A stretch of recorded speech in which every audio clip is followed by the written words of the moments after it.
இந்த தேசமானது தனது சுதந்திரத்தையும் தனது வருங்காலத்தையும் தனது தர்மத்தையும் தொடர்ந்து பாதுகாப்பாக ஆயத்தங்கொள்ள வேண்டிய நெருக்கடியான சரித்திர கட்டத்தில் வாழ்கிறது.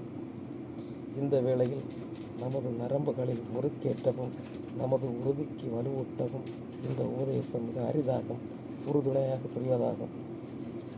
நமது தேசத்தின் சுவாமி விவேகானந்தர் அருளிய மற்றொரு உபதேசம் உண்டு. தாமை குணத்தை நாம் கைவிட வேண்டுமென்று அவர் கூறுகிறார்.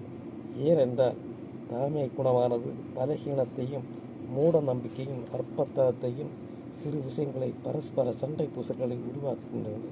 இந்த இழிகுணங்களை கைவிட்டு ஒற்றுமை, சங்கம் சேர்ந்து போராடுதல் போன்ற அடிப்படை மகாசக்தி நாம் நிர்ணயிக்க வேண்டும். இவ்வாறு தனித்தனியாக நம் விருப்பங்களை ஒன்று கூட்டி இணைந்து நமது பழங்கால மிச்சக்கூடிய சிறப்பு வாய்ந்த வருங்காலத்தை நாம் நிர்ணயிக்க வேண்டும். சுவாமி விவேகானந்தர் கூறியது. நன்றி.